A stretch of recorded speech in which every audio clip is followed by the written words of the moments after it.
their design process, menstrual justice, and combating the climate crisis and menstrual stigma through design. And so I want to take a minute to welcome everybody into this space. I want to welcome people who've had a long day. I want to welcome youth. I want to welcome Black folks into this space. I want to welcome people of color. I want to welcome women. I want to welcome gender nonconforming folks. I want to welcome our elders into this space. And if you have any other welcomes you'd like to share, please drop them in the chat. I'm so happy to have you all here today, and you are all so welcome here. And although we are gathering virtually, I'd like to begin by acknowledging that the land I am on is the unceded and stolen territory of the Duwamish peoples. If you do not know which stolen land you are on, Aggie will drop a link in the chat for you to check that out. Also, if you are on, like me, Duwamish land, there's an amazing website called Real Rent Duwamish that you should also check out. And before we go much farther, we're all going to introduce ourselves. So I'm Emma. I use she, her pronouns. I'm on the stolen land of Duwamish peoples. I'm Jewish, queer, disabled white young woman, and I am an organizer with the Sunrise Movement and a member of the Red Sea Collective. And I will pass it to Shysta to introduce herself. Hi, everyone. My name is Shysta Pandey, and my pronouns are she and her. I'm a representative from the University of Washington's Masters of Human-Computer Interaction and Design program. I'm super pumped to be here. Hi, my name is Aggie Mayumi Campana Tutia. I go by my she, her pronouns. I am recognized that I'm on the stolen land of the Duwamish, Coast Salish, Stillaguamish, and Suquamish tribes. I identify as being first-gen American. My family is from Brazil. I'm from a Japanese-Brazilian family and Italian-Brazilian family. And I'm super excited to be part of this panel. I am the founder and director of the Red Sea Collective and an alumni of the Master for Human-Computer Interaction and Design. And I'll pass it over to Daniela.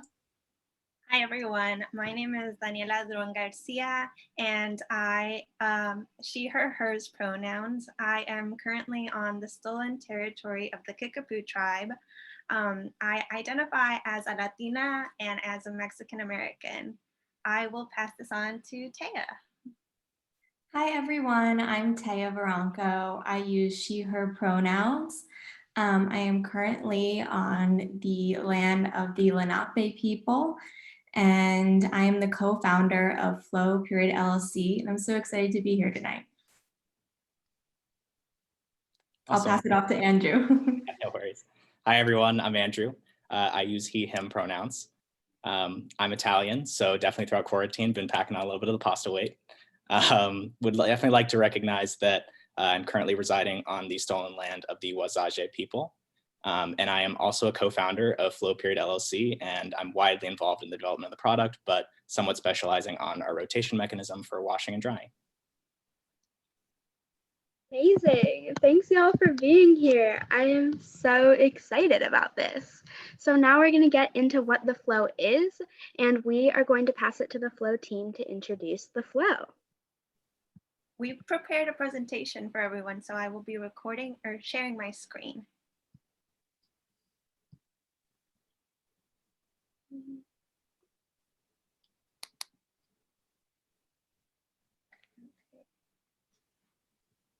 Can everyone see the screen? Awesome. So I will start to present. I'm just going to check to see if my keys work. Okay, there we go. So as was mentioned before, we are Flow Period LLC, Flow for short, the fast, lightweight, on-the-go washer for menstrual cups. So a little bit of context in case you're unaware, what is a menstrual cup? It is a cup made out of medical grade silicone that is inserted into the vagina, and it collects blood for up to 12 hours. It is an alternative form of period care that is more financially and environmentally sustainable because of its one-time cost and because of the fact that it can last up to 10 years. Awesome. So what is our product? The Flow is a portable washer, dryer, and sanitizer for everyday menstrual cup use. And we've designed the Flow to address some of the common barriers that menstruators face in trying to use a menstrual cup in their everyday lives. And there are two big barriers that currently exist that we're trying to address.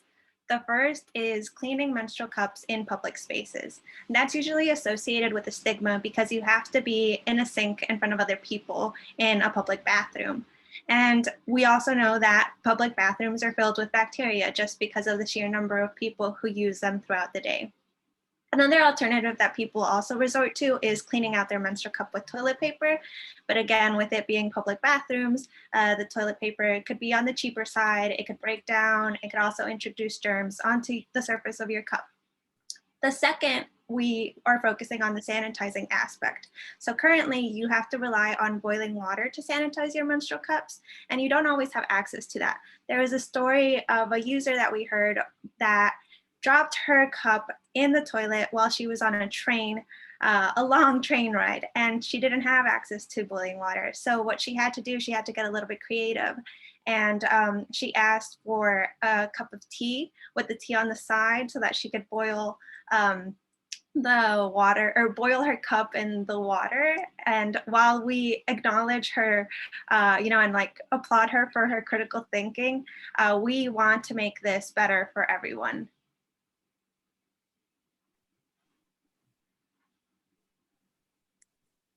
Oh, you're on mute.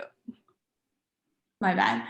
So as Dani said, our goal is to make Flow the solution to these current issues and barriers with using menstrual cups.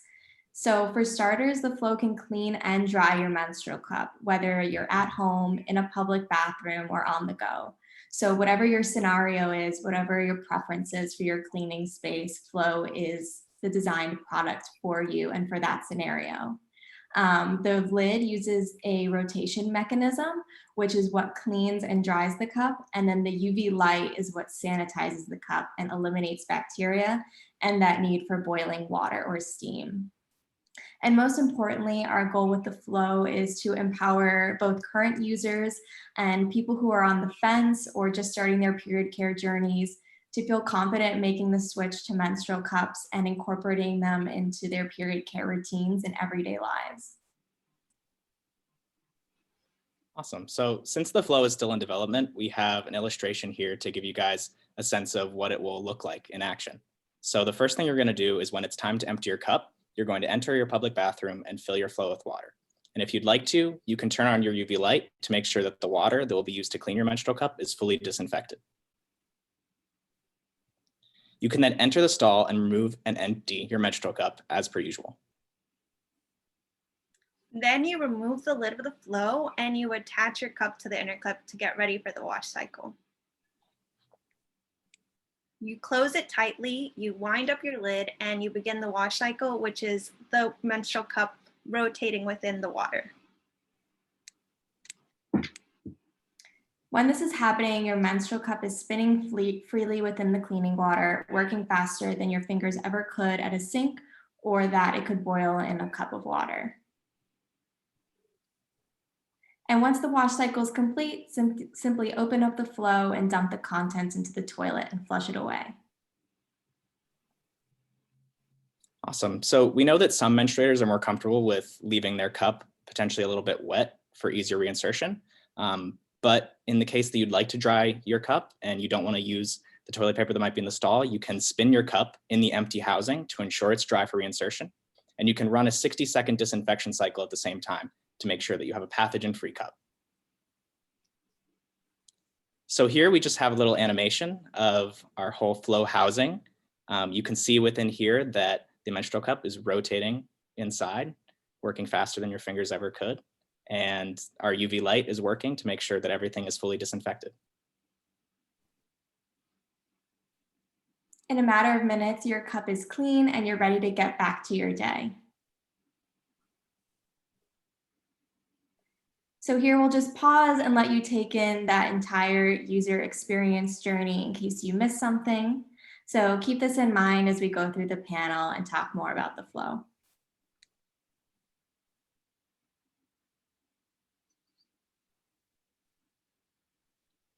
And that's it from us for now. We're going to turn it back over to our lovely moderators, and we really look forward to hosting this panel with y'all.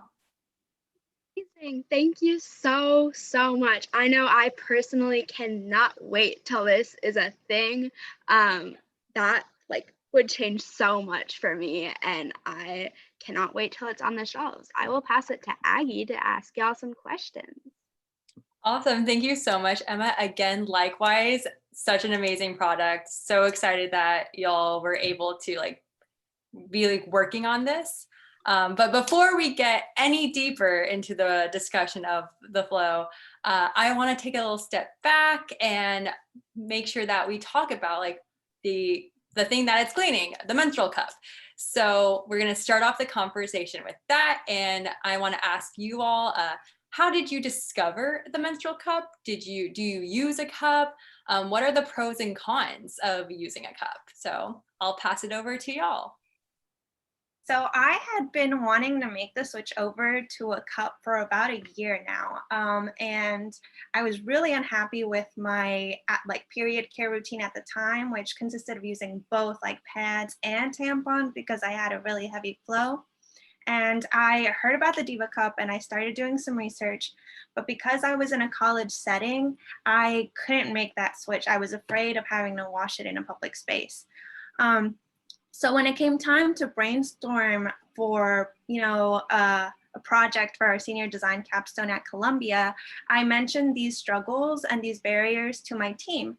And we thought about ways of how could we make this experience better for other people? And how could we encourage more people to make the switch if these were the barriers they were facing? And so eventually together as a team, we came up with the early designs of Flow and focused on making it a portable washer, cleaner, dryer, and sanitizer for menstrual cups. And in terms of our menstrual cup journeys personally, Donnie and I have started using cups and are experimenting with different brands so that we can be Flow's first users and really best customize that user experience for our potential users in the future. Follow up, what kind of cups have y'all been experimenting with?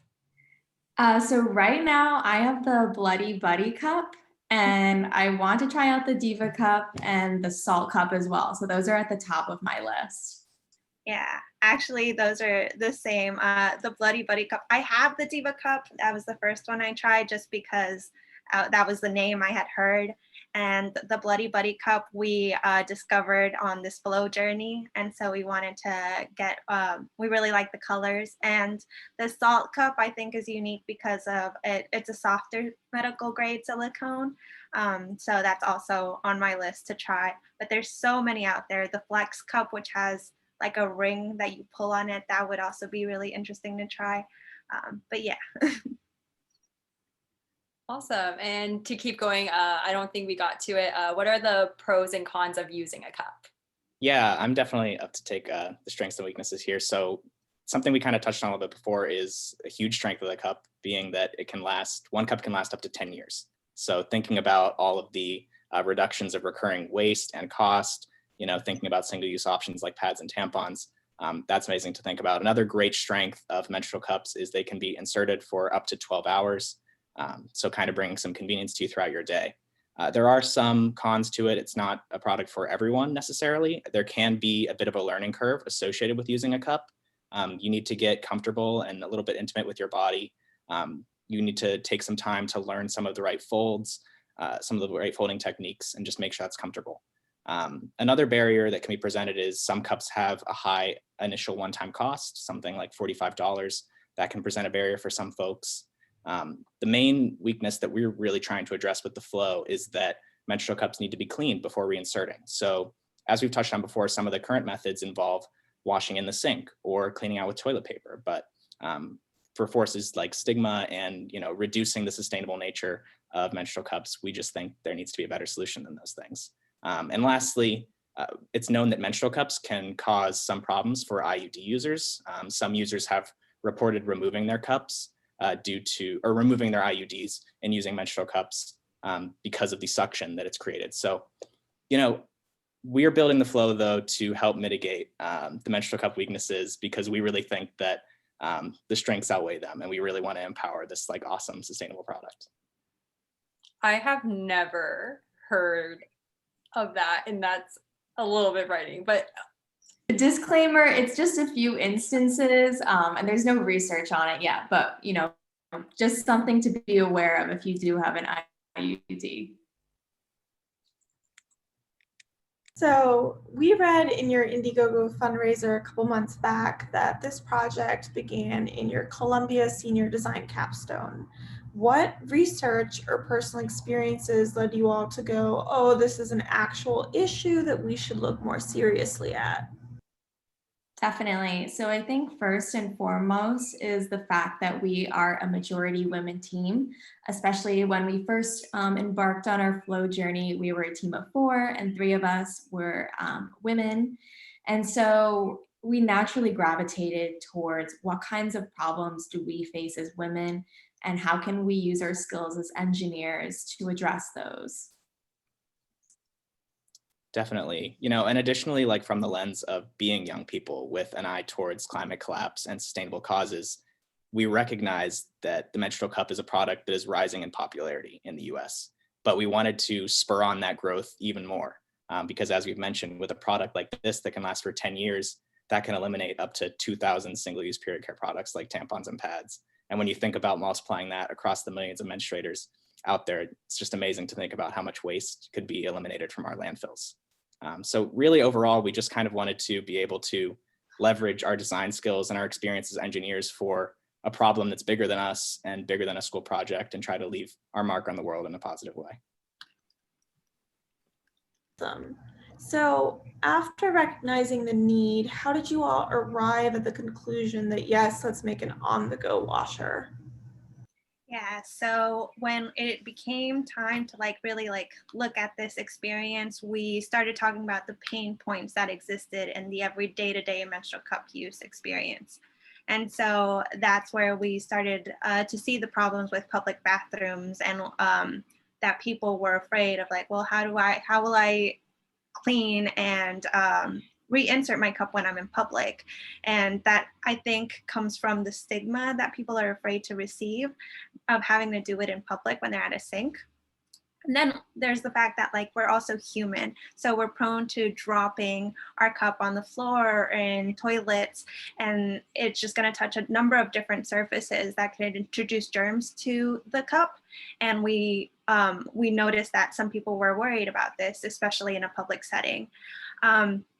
And then with toilet paper, as Andrew had mentioned, it kind of defeats the purpose of menstrual cups being sustainable if you have to rely on toilet paper or disposable wipes. I know there are some companies that advertise disposable wipes to clean your menstrual cup, but then you're just adding to the waste that is created instead of truly being a sustainable, using a sustainable product. The other issue that we saw that users were facing in having to get up from the stall and wash their cup in a public bathroom, they had to leave and actually be at the sink with nothing protecting them, or maybe they would use a liner or something, or they had to wait in a long line to get back in to reinsert, and that could cause the potential of leaking or staining their clothes. And then we looked at the current methods of sanitizing and saw what pain points existed there. And so boiling cups in a pot, which is similar to the idea of baby bottle nipples, that just becomes it's time consuming, and not everyone feels comfortable with using a pot that's in their kitchen that they might use to cook with, or even if they buy a second pot that's only used for their menstrual cup, how do you explain that to other people? Don't use that pot, that's my menstrual cup pot. Then we searched the market and found that there were other sanitizers. There were microwavable sanitizers, but again, the same problem. People weren't comfortable with sanitizing their cup in a microwave that they use to heat up their own food. And there were other sanitizers that used steam, but those relied on electrical outlets, so they didn't make it portable. So again, when you're on the go, how do you sanitize? How do you clean?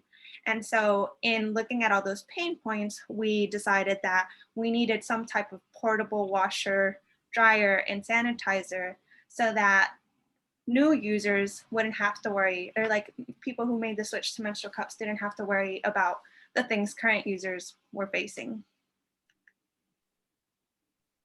Thank you so much. And when we talked earlier this month, you all made it clear that this isn't for sale yet, which again, really sad about, and it's still in the prototype phase. Can you talk more about what the challenges have been in designing this and what's been most exciting? Definitely. So as we mentioned before, we got our start as a senior design capstone course project at Columbia University. So when March rolled around and COVID was unfortunately really taking root in the US, especially in New York City, we were kicked off campus. And so with that comes the loss of access to resources like maker spaces, machine shops, tools, materials, our student budget for the project. And at the end of the day, we were overnight, we were in separate states and being forced to communicate remotely. But at the same time, despite those drawbacks, we really saw an opportunity in having more time to work on flow and spend that time on ideation, really nail down like every possible iteration and design that flow could take. And with those designs, we populated our provisional patent application, which allows us to really hone in on all the designs and protect our IP as we begin prototyping so that we can build the most efficient and effective flow for our future users. And we're most excited for the prototype and design iteration process. I think as mechanical engineers, we really like to get our hands dirty. We like working with the CAD and going into the maker space, 3D printing, that sort of thing, and really bringing something from the screen to real life. And then beyond that, eventually bringing it to users and getting their feedback and hopefully iterating it to make it an even stronger product. Amazing. Yeah, I'm so excited for that.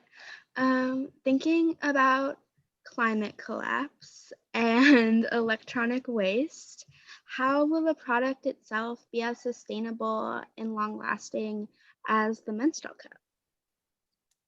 Yeah, definitely. This presents a challenge. As much as we wish we could, it is difficult at this point to build an electronic device that itself is sustainable, but we feel that we can kind of offset that by making sure that the lifetime of the flow is as long as possible. So one of the ways that we feel that we can make sure that the flow is lasting as long as possible for our users is through our modular design. So the design of the flow consists of three main parts: the lid, the body, and the base. So what we envision is, let's say you're in a stall and you take out your flow and you happen to drop it on the floor and the body cracks. We don't think that you should have to order an entirely new flow when your lid and your base are still working. We think you should be able to just order a new base. So that's one way that we think we'll be able to, reduce the waste associated with our product. We also intend to be leveraging durable materials like stainless steel, telling our users to keep their flow in a safe place where it will prevent wear and tear, to clean it regularly. And at the end of the day, we hope that the flow is the impetus for people to make the switch to a menstrual cup, because we feel that the waste created by one flow and one menstrual cup at the end of the day is far less than that of 10 years worth of single-use period care waste. Awesome. So what made you all decide to continue past the capstone project and to continue forward as a business venture? So as Taya mentioned earlier, we were really disappointed that our senior capstone project was cut short due to COVID, and we couldn't finish our prototype that we were looking forward to making. And in discussing this as we graduated and we switched the lens in classes to a more business oriented project, we all talked about it, and we were just so convinced, and we strongly believe in Flow's potential to make this like really positive impact on both the financial and environmental sustainability of period care routines, and we couldn't let it go. And also, you know, with the COVID pandemic, we were just like, if not now, like when? It gave us this really unique opportunity and a lot of time to really be able to focus on Flow and to really design it thoroughly and think about all of the things that it can be in the future. And we've been dedicated to it ever since. So that's why we transitioned into a business. We couldn't let it go, and we just really believe in it. And through everything we've been through, we've also seen like a great support that tells us that we're on the right path. So we kept going.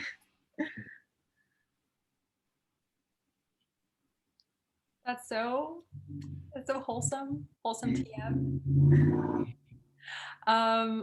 Yeah, I kind of like want to continue that of how that passion and that drive, I think, is so critical to moving forward, especially when you, like, I've in the past like have also done like a menopause tracking app for my capstone back in the day, but we never transitioned into business. And so I think like so many design teams will create really amazing, like thoughtful products, but to actually like move it forward, I think takes a lot of courage.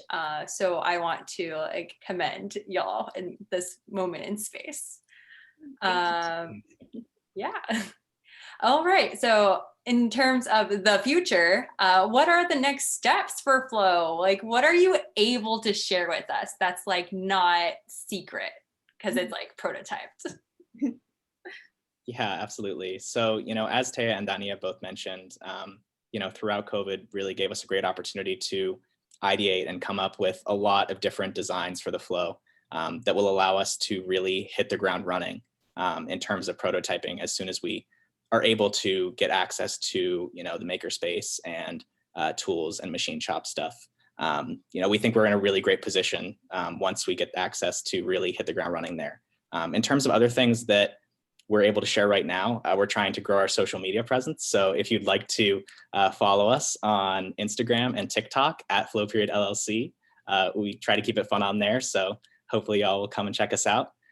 We have an upcoming article in Columbia Start U, which is essentially an organization that highlights startups out of a number of universities. And lastly, we'd really love to learn from all of you guys. We want to perform some surveys to better understand the kinds of features that menstrual cup users and menstruators in general would like to see in our product. So if you'd like to be surveyed, I'm going to drop a link to a form a little bit later in the panel. So hopefully y'all will let us learn from you. Yeah, and it looks like some people have already dropped the Instagram handle at Flow_LLC, so check it out. All right, so I'm also like super interested in this, and I'm going to like pretend to be like that Shark Tank person, but the opposite of that. So what has it been like trying to get funding? And what was it like running a Indiegogo campaign? Because not so many people do that. You only hear about people doing that, or you sign up to do that and you're like, yeah, I'll give you my money. So what has it been on the other side of if you were like a Shark Tank contestant versus just getting money from, like, how do you get money from people? Definitely. So we've been applying to grants. So that's one way to get money. And the other primary way we've been able to raise money is through Indiegogo. So we put a lot of work into that Indiegogo campaign that ran last year. We had to create all the content, including the graphics, the videos, and the text ourselves. So we were on SolidWorks and Photoshop, Canva, Illustrator, you name it, putting together visuals so that we could best communicate Flow's story.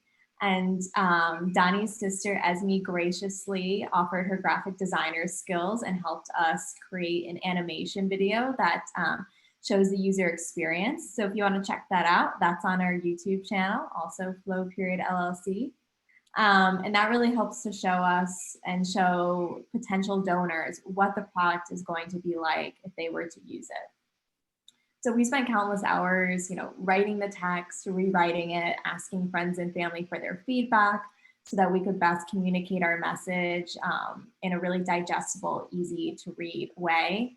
And because at the end of the day, the goal is trying to get people to donate. And the best way to do that is to convince them of Flow's mission and our goal of revolutionizing period care around the world. And once our campaign was live, we had to do a lot of the promotion ourselves. We thought we would get, a little bit of help from Indiegogo, but it ended up being like us constantly posting on our Instagram and our personal Facebook and Instagram accounts just to try and spread the word that our campaign was live and going. And unfortunately, we saw that the most successful campaigns on Indiegogo were those campaigns of people who already had their product out in manufacturing and they could actually promise their backers a completed product. And we weren't there yet, but that let us know that in the future, if we were to open up a new campaign on Indiegogo, once we're ready to actually roll out the Flow, that perhaps we could do a little bit better on our campaign goals and really capitalize on that.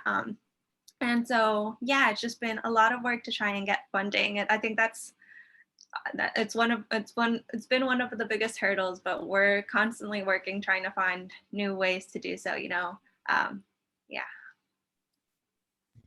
It's super interesting to hear about your journey with securing funding and stuff like that. So we're going to switch to kind of talking about stigma. How have you countered stigma regarding menstrual health when pitching Flow as a business idea? Definitely. Thank you for bringing this up because I think stigma is such a prevalent problem when we talk about period care, and it's so unnecessary and frustrating. But these conversations are kind of what help us break down stigma. So 2 of the primary ways that we've seen stigma actualize in our experience is 1, who should and who can be in the room when we're talking about period care and when we're designing for period care. And 2, what is the conversation like around period care itself and the stigma around menstrual health care itself? So I'm sure we can all agree it's pretty obvious that there still is a lot of stigma and that a lot of people from different cultures, different gender identities and different backgrounds might still be really uncomfortable with talking about period care or acknowledging it and normalizing it. But we hope that by having these conversations, by being open and excited about our product and being confident when we talk about it, that we can really help make the conversation more comfortable, easier, and just have more conversations in general, help people bring the topic into their everyday lives. And, because of the stigma, femtech hasn't really gotten the love and care and attention that it deserves. And as a result, a lot of people have gone without the care and the solutions that they require, which is unfair. So it's our goal to push through the stigma, to push through the feelings that maybe people are uncomfortable with. Because at the end of the day, our goal is to get people the care that they need and the solutions they need. So we need to kind of break down those feelings of stigma. Yeah, definitely. And kind of on a personal note and, an extension of what Taya mentioned about, who should be in the room. From my experience being a male in this space, when I bring up this work to employers or potential backers, the first question I always get is, are you working with women? And of course I get it. Like, it would probably be weird if it was 3 dudes working on a period care product, right? But to me, at the same time, the thought that I would only leverage the design skills and the critical eye that I've been fortunate enough to develop for products that I'm personally going to get the benefit of just seems very selfish and pessimistic, especially when I feel like this is a cause that is really inspiring to me. I think that we need to be devoting ourselves to the causes that inspire us. And at the end of the day, bringing convenience to a sustainable product like menstrual cups and reducing cost and single-use waste for menstruators is a cause that really fires me up. So, it's not, and on the flip side of that, it's not all bad responses. When I bring up this work to the people in my life, it's amazing how I feel like barriers have been transcended in terms of people feeling comfortable talking to me about what they go through in terms of their periods or their period care routines. And I think that those are the kinds of conversations that are really going to empower designers like us to come up with the best solutions for menstruators. So I hope that we continue to move to a place where we can have these kinds of frank discussions with each other without the taboos and the stigma. That's so great to hear that you're having those really important conversations with people. So in the next 3 or so years, where do you envision Flow being? Do you have any plans for Flow to address period poverty internationally? So I think I speak for all of us when we say that we have our heads in the clouds, but I think our feet firmly on the ground. And that's just to say that we have really big dreams for expanding our product line beyond the Flow, also just bringing Flow to market. And we have also discussed using it to address period poverty. Some of the ways we've considered doing that has been doing like a one-to-one format, which we see common in these menstrual cup market. So for every Flow that's bought, 1 Flow would be donated. We've also considered, donating a percentage of our profit to donations or to on the ground period care education and organizations like the Red Sea Collective or other organizations that are really working on the ground to destigmatize menstrual health and make menstrual products accessible to all. But right now, with where we are at, we're really focused on just getting our first prototype up and running. So within the next 3 years or so, we're hoping to have the first final Flow prototype based on our consumer feedback finished by the end of this year, 2021, and then working on getting Flow to market by the end of either 2022 or 2023. That's going to be subject to change, depending on the consumer feedback we get through actually giving the Flow product out and getting people to use it, and then letting us know what they like and what they don't like, and again, funding and the resources that become available to us. So it's a timeline that's still a little bit in the works since we are a fairly new startup, but we are really hoping to meet those goals. Amazing, thank you. And what can people in this Zoom room do to support the Flow and get it going? Yeah, absolutely. So as I mentioned before, you can follow us and interact with us on social media at Flow.LLC on both Instagram and TikTok.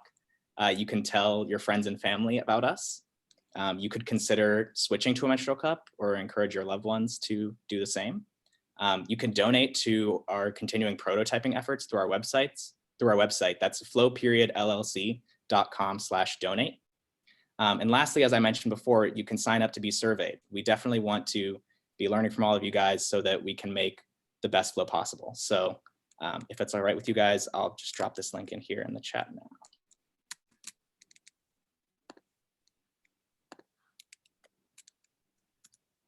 Amazing. Yeah, thank you so much. And I hope everybody here takes all of those steps. And as mechanical engineers in a very male industry, how did you all decide this is what you wanted to pursue, and what has the reaction been to your work? Yeah. When Taya mentioned earlier that we started out, or still are, a majority woman team, but we discussed, things that were close to our hearts, and period care was one of them. We've all struggled with issues such as menstrual cramps, unexpected visits from Flow, and the universal struggle of having to get a tampon or a pad out discreetly while you're in class or in public and you're trying to get to the bathroom. So we were aware that the opportunity to work as a majority woman team in engineering especially was really rare. And so we wanted to capitalize on our team dynamic and work on issues that were important to women, and in this case to menstruators all around. And we were really lucky enough to have both female and male mentors as we pursued this at Columbia, all of which who were really supportive and excited for us and our product. But still, we had to do a lot of work to make sure that the men in the space understood the menstruation and period care experience. And, you know, versus like our female mentors and the women in the rooms during our presentations, they just clicked with it right away. They understood, you know, they didn't have to like, oh, what the experience of using a tampon is like. But it was really empowering to just stand in front of a group of over 50 men, you know, and like show them how tampons and menstrual cups work and watch their eyes as like the menstrual cup popped open. And I think that shows that like in taking those extra steps to really showing them what it's like and explaining everything and destigmatizing the whole experience, it's made it evident that our work is really important. And so far, I think that's been the message that we've been portraying, that like this is important and it needs to be taken seriously. That's the reason I think we've been met with such a great and supportive response so far. And continuing on that note, you know, it's no secret that the investment space is dominated by men. So as we move into our next year or two and we're looking for bigger investors, we're primarily going to be in front of men at most of these firms or investment bank firms. So we are going to have to put in that extra work again, just as we had to at Columbia and explaining it to our male mentors. But I firmly believe, and I know that my team does as well, that if we can present a great product with strong numbers, it doesn't really matter if you identify with the experience or not, because it's a great product. And so we're hoping that that is enough to see us through. Awesome. Now I have a question. Would y'all go on Shark Tank?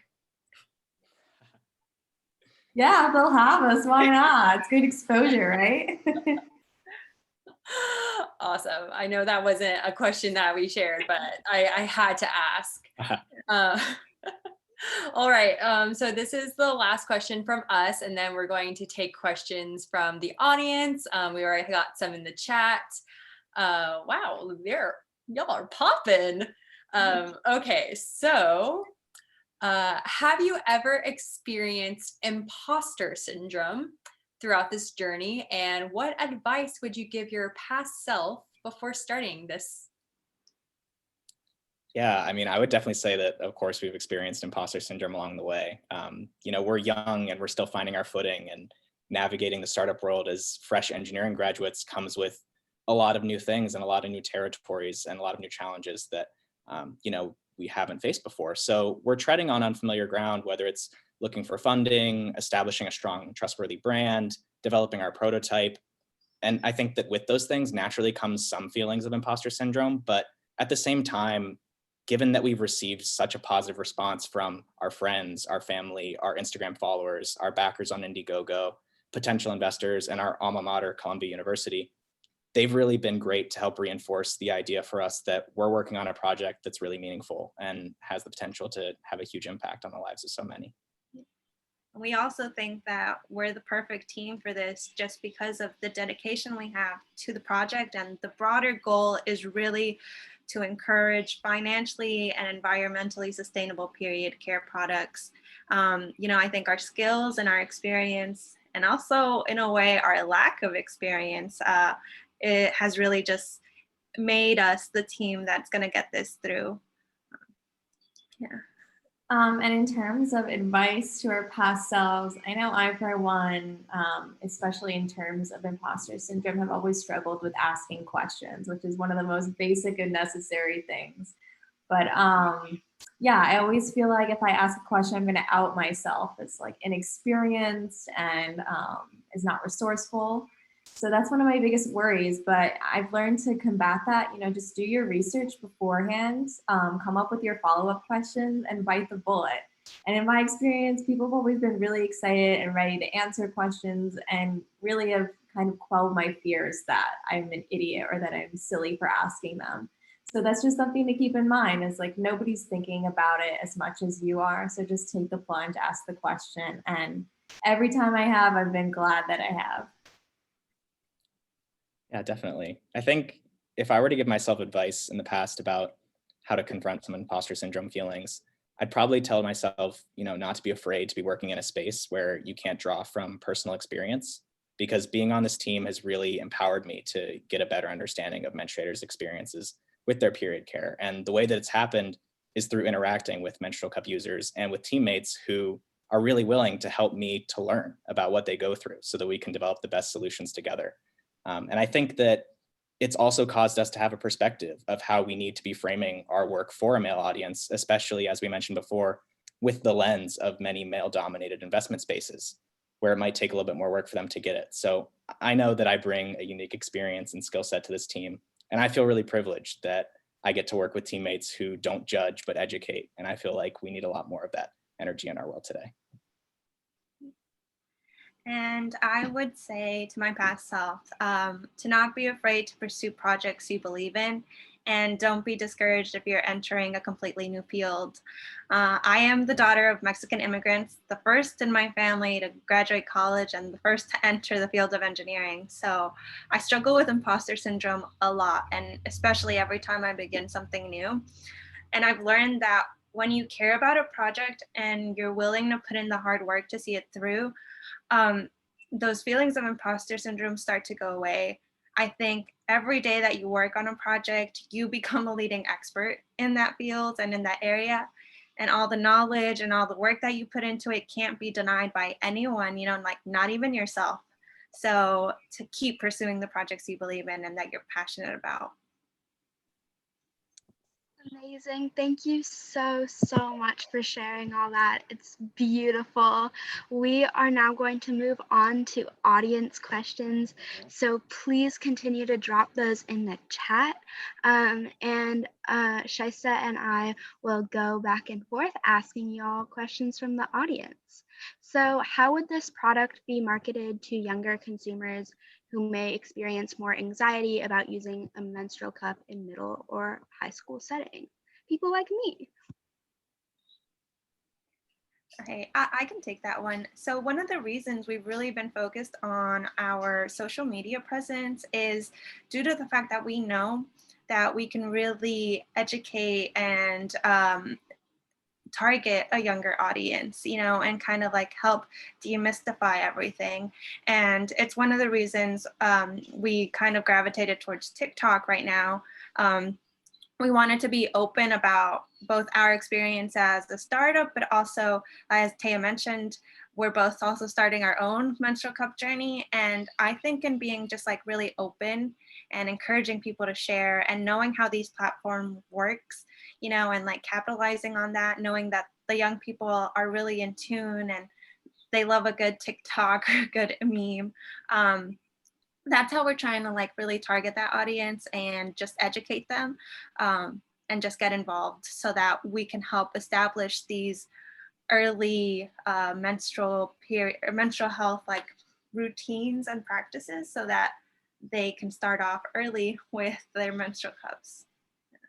Yeah, definitely. And I think that while we're still developing the flow right now, we definitely have big dreams for a whole line of products that we could be rolling out, including our own branded menstrual cup and potentially even including an applicator, given that, a lot of the concern and a lot of hesitation, I think, comes from, fear about how do you do the fold, right? How do you get, how can you be comfortable with the inserting process? So, while we're focused right now on just developing the flow, we definitely have, big dreams of potentially having a like menstrual cup starter kit. That would be something I think that would really work well for people that are considering starting their journey.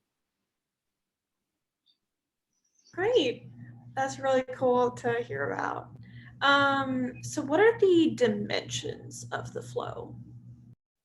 I can take this one. So the current model that you saw in our presentation at the very beginning is about 4.5 inches in diameter and about, I believe, 7 to 8 inches tall. So you can think of like a thermos, it's about that size, or a water bottle. That being said, we would like to try to get it down to make it even smaller and more portable. And we've also talked about designing a collapsible version. So a version in which the body folds into itself and then it becomes sort of like a hockey puck that you can just stick in your bag or in your pocket.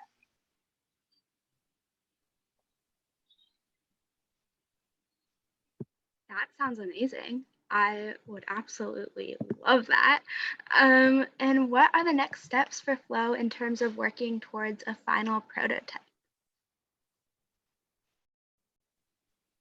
Yeah, I can take this one. So I think right now we're really trying to, now that we've populated our provisional patent, we have all of these designs together. It really empowers us, I think, to hit the ground running once we regain access to the kinds of materials that we lost access to when we unfortunately were kicked off of Columbia's campus. So right now we're in the process of reaching out to our alma mater and seeing if they can let us back in for a quick design week.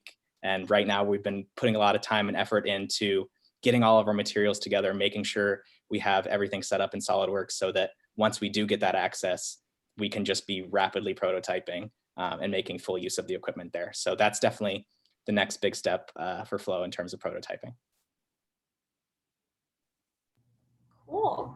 So assuming the target demographic in the US are young menstruators, what steps have you taken or plan to take to destigmatize mental cups to the older generation? Yeah, I think Donnie did a really good job of how we're targeting a younger audience, but we have heard scenarios in which, the younger audience is on board, but they feel uncomfortable asking their parents to buy them a cup. They're still financially dependent. And they're afraid of that stigma from their own parents, which is totally understandable. But I think in order to kind of combat this stigma is to overall ease the conversation around period care and menstrual health. And then giving young people the tools, and even we could write a script on how to approach this situation with your parents. Because yeah, as we said before, there's different cultures, different backgrounds, different gender identities, don't always understand, but by giving people the tools to have more open and honest conversations, we can hopefully get everyone on board. And to add to that, for those of you who have been on our website, we also have a page in Spanish, and that was made at least knowing that I was going to be sharing this consistently with my family. I have a lot of relatives still in Mexico, or a lot of relatives here who only understood in Spanish, and I knew in sharing everything they were going to have questions. And oddly enough, it's also started conversations among the older people in my family and their friends, their cousins, and everyone there. People have been sharing and then asking me questions. And that's kind of helped. And it's a little bit limiting that we really only have access to those two languages, knowing that the United States is very diverse. But I know we've thought about that, considering just being really transparent and using language that can be accessible to all. So we're hoping to really leverage that and kind of make sure that everyone can understand what our product is. And we've been trying to do that through our videos, through our website, and just being really open again. Incredible. And when you were designing, did you run into any issues that required you to think of a really out-of-the-box solution? I mean, I think COVID counts as one, but was there anything else that came up when you were designing the product itself? I'll say that when we first designed the Flow, when we were in the law library at Columbia drawing up prototypes on a chalkboard, our first design was super complicated. It relied on multiple batteries and motors and lights and sound. And then with the help of our mentors, we were really able to narrow down on a more purely mechanical approach.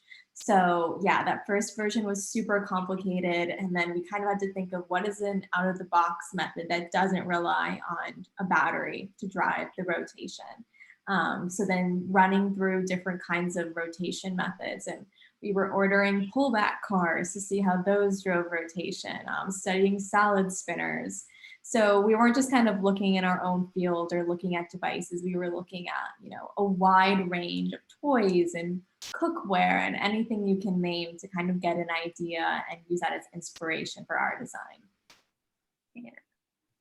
And then also, I do remember during our very first design presentation, one of our professors was just well, why don't you just shake it? You know, like that should be enough, right? You just shake the flow and that should be able to clean it. But while that seems very simple, you know, that would like mean a user would have to be doing this while in a stall.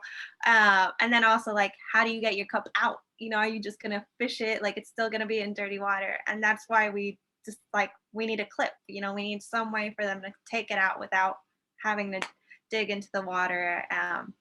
So yeah, we like, there's some things that seemed really simple and we're just like, yo, yeah, we hadn't thought about that. But then in testing, we're just like, actually, this isn't gonna work. So yeah. I love that you all looked at salad spinners for inspiration. For some reason, that's like really hilarious to me, and I absolutely love that. Alrighty, and that was the last question. Thank you everybody for asking such amazing questions, and thank you to our panelists. Before we go, we have some quick announcements. Aggie, do you want to speak for the Red Sea? Yes, I will speak for the Red Sea. Already, so in case, like, please don't leave yet because these are like important for Washington State at least. We're in the middle of our state legislative session and we're advocating for bills SB 5070 and HB 1273. These bills would require schools, both private, public, charter, from middle school all the way to higher education. So that's colleges, community colleges, technical. I don't know about chef school. I would need to like dig into that, but pretty much like any higher institution after the 12th grade. So we are going to send out a link with like information on the bills and how you can take action for it.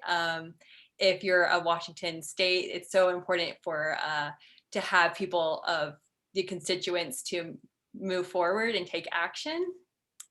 And if you're also just interested in volunteering with us, we'll do product drives, we do our blog, and we do events like these. So if you're interested in wanting to host an event or advocate with legislation from policy, help out with our social media, reach out. I'm going to drop the link to our contact page. And yeah, I'll pass it on to Shysta from anything from MHCI+D. Yeah, I'm just going to quickly plug the program here. So the Master of Human-Computer Interaction and Design is a one-year full-time immersive interdisciplinary master's program at the University of Washington, seeking to educate a new generation of designers, engineers, and researchers. So you can find us on Facebook or you can visit our website that I'll put in the chat to learn more. So yeah. Amazing. And I'm also an organizer with Sunrise. Sunrise is a youth-led movement to stop the climate crisis and create millions of good jobs. And as you all know, it's Biden's first 100 days of his presidency, and we have got to hold him accountable to bold climate justice action. So please join us tonight for a mass call about kicking off a decade of the Green New Deal. There will be so many opportunities to plug in. And if you ever have any questions, or if you are under 18 and would love to get involved in the movement, contact me. Anybody is welcome, but I lead youth stuff, 18 and under youth stuff.